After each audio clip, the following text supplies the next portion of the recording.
I'm going to start by doing something I can't do on cable television every day. I don't know if the boss will like it or not, but I'm going to bury the lead a little bit. I just want to go back in time. I just want to go back in time to remind us that as we discuss this election, yes, it's very much about President Trump. But let's come here to full county. Let's get this to work. Well, I guess I'm not going to do what I'm going to do here. Let's try it again. There we go. We get this to work. Here we go. This is the United States of America 1992 presidential election. If you can't see over there, I'm sorry. But you see all this blue in the middle of the country? This is by county. Presidential election by county. Look at all the blue in the middle of the country. Here's another way to look at it. This is Bill Clinton winning. You see Bush and Perot there. The shading here is by how much those counties were won by. So if they're dark red, Republicans won them big. If they're dark blue, Democrats won them big. Look at all the lighter blues, the lighter reds, and the whites. The whites are 50-50 counties in America. This is the world we lived in not all that long ago. Not all that long ago. Remember that. A competitive America where Democrats and Republicans had to compete for votes, talk to each other, and respect each other, because otherwise you couldn't win. Okay, let's come now. Same map. 2016, the election of Donald Trump. Look at all that red. Look at all that red. And look at how dark the red is and how dark the blue is. Republicans win and Democrats win by big margins. They don't have to talk to the other side. And this is, I'm on the coast, so I will say this is a lot of Americans who live on the coasts, who live in this city and who live on the other coast, don't understand this. And I don't mean that disrespectfully, but they don't take the time to process this, especially if they don't like the president or if they don't like the Republicans being in charge. They don't process this. We live in a center-right country. Whether you agree or disagree, Republicans have been winning the argument in races for state legislature and races for governor, but the election that's in 15 days could change this map. Remember this, not just the states, not just the House races. When you look at the data, look at the counties. Is America changing? Forget the candidates. I don't mean that disrespectfully to the candidates. I don't mean that disrespectfully, will the Democrats win the House or the Republicans win the House? Is America changing? Both parties are in the middle of transitions that we don't know where they're going. The question is, what do the voters want? And this is the country we live in now. Donald Trump is a symptom of the polarization. He's not the cause of it.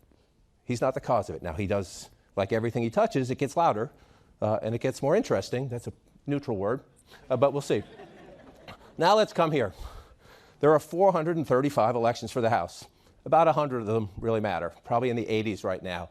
Anybody who tells you 15 days out what's going to happen is lying or making their best guess. Let me be polite.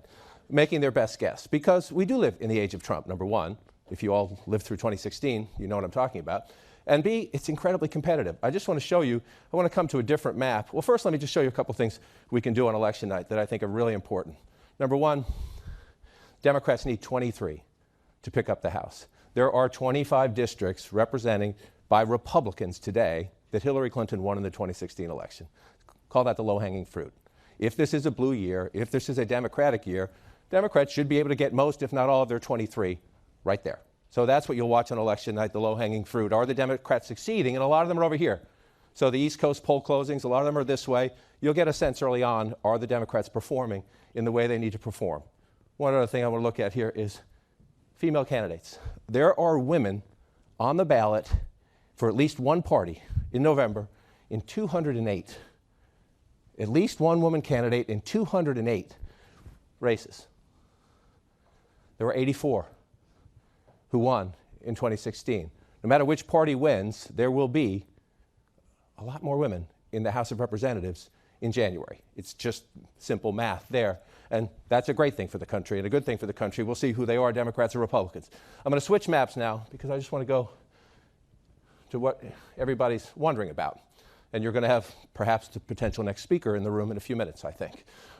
We currently have by CNN race rankings, dark blue, solid Democrat, lighter blue, lean Democrat, likely and solids there. You see the Republicans. We have the Democrats leading right now, heading into the final stretch. Again, you'll be able to know when the early results start to come in.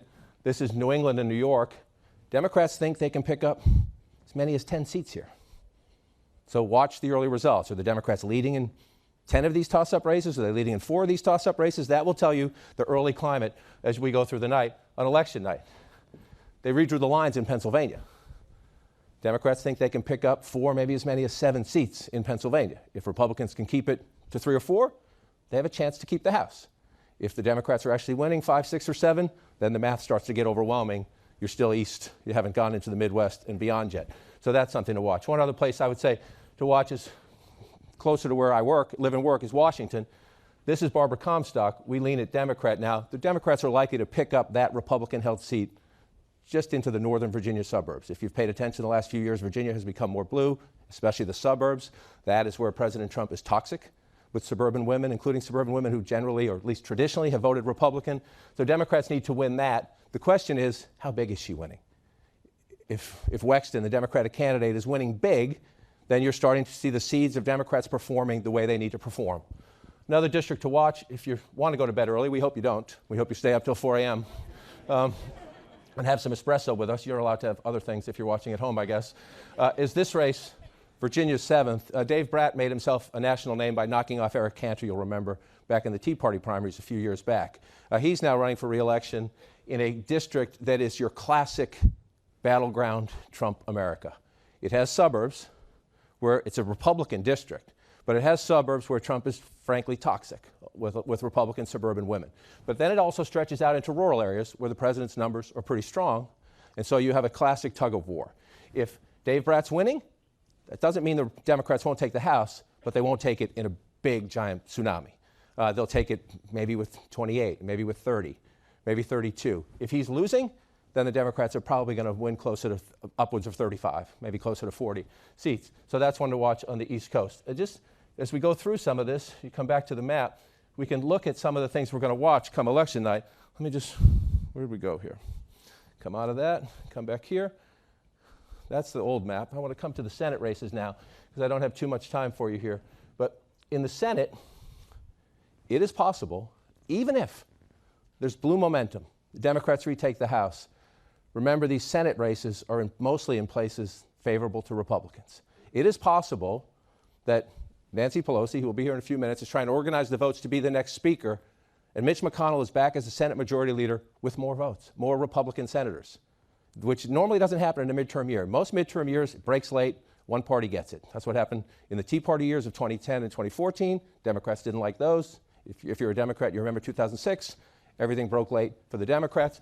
This year's a little different, and we could show you some of the reasons why. NBC Wall Street Journal just asked this question. Who are you going to vote for? Democrat or Republican when you vote in your congressional election? A 9-point lead for the Democrats should tell you it's a blowout. It's a blowout. 9-point lead in the generic ballot. Democrats should win the House without question, and they should, with numbers like that, have a pretty good chance of taking the Senate. That's a huge lead. But there's a contradiction, I will call it anyway, in this. The President of the United States is actually at an all-time high in his polling numbers. In the Wall Street Journal poll with likely voters, he's at 45%. If you average out the 4 latest Trump approval polls, he's at 44%. That's historically low, but for this president, a high. And smart Republican strategists will tell you that if this president's around 45%, they think they can keep the Senate, and they think they might have a shot at keeping the House. The House, because of the Clinton districts, because of the suburbs, is a much tighter, tougher hill for the Republicans to climb. Most Republicans think the House is gone. 15 days, though. I lived through 2016. I'm not going to predict anything. And you see what the president's doing to try to turn up. But this is a contradiction. A big Democratic lead, but the president is coming up. So what does that mean? If the president's at 44, 45% nationally, just like in a presidential race, do not overinvest in a national poll. These races are playing out all over the country. A lot of them in that red America I showed you. If he's at 45% nationally, that means he's 50 plus in Texas. So a month ago, Beto O'Rourke. Today, as the president heads to Texas for a rally, not saying it's impossible, but not so much. You see the numbers. Texas is becoming more of a Republican state. As the president comes up, Democratic chances in those tough states go down. It's simple. Heidi Heitkamp, she had an unforced error last week as well. Her race was already starting to trend away. A Democrat trying to hold on in red, really red, America. If you notice where the president was last week, he doesn't like John Tester. He was out in Montana. Remember John Tester called Candyman, Dr. Ronnie Jackson, when the president wanted to make the White House physician the head of the Veterans Affairs Department.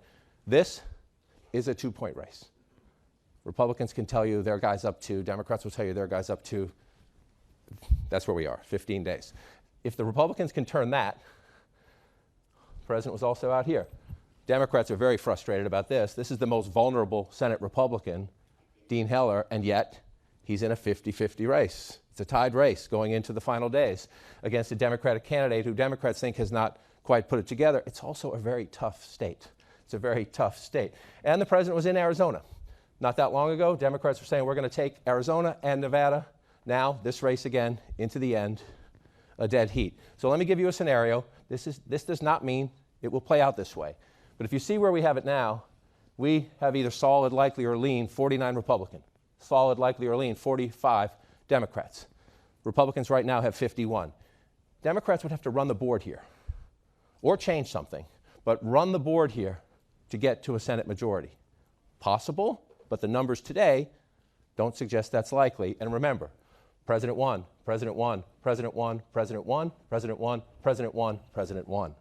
So the president's at 45% nationally. He's above 50 in all of these states that will decide the fate of the Senate. And they have money. Democrats too, but Republicans are competitive financially. So it is not out of the realm.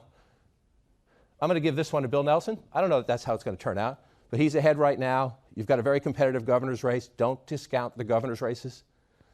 Especially in the Midwest, Democrats are going to make gains in the Midwest. In the governor's races, that does have a coattail effect down ballot, just like in a presidential race. Don't discount those. But for the sake of argument, I'm going to say Bill Nelson holds on with his narrow lead there. That's a very tough race. But Florida is more favorable to Democrats than Tennessee. Can Phil Bredesen win? He can. But let's just say the president above 50 helps there.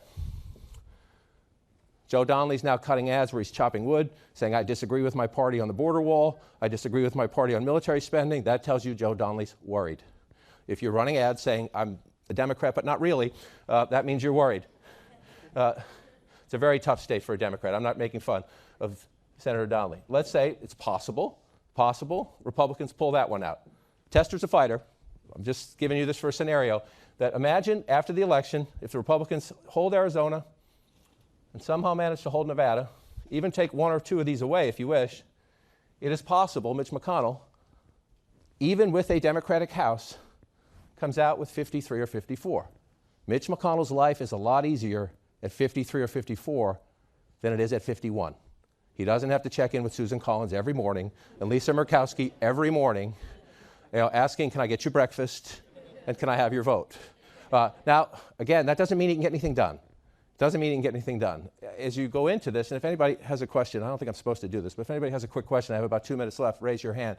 But what we are headed for now is either the Republicans will just hold on to the House, or as of today, the Democrats will win it maybe 10 or 12 seats, maybe as many as 20, but think 10 or 12, 15, that's what the data suggests today. Republicans hold the Senate. Maybe they're still at 51, maybe they go to 53. The Democrats want to block Trump. The Republicans want to keep doing judges and doing other things. And if you're a fan of government, sorry. It's not an environment for progress. But you do have just a fascinating map. What the Republican pollster Neil Newhouse is very good at this, called the split level election. That they're looking at these late breaks in the suburbs, in the Clinton districts, in the places where Trump is toxic. There are enough of those that they see the House slipping away, not that they don't have 2 weeks to try. But the Senate moving exactly the other way.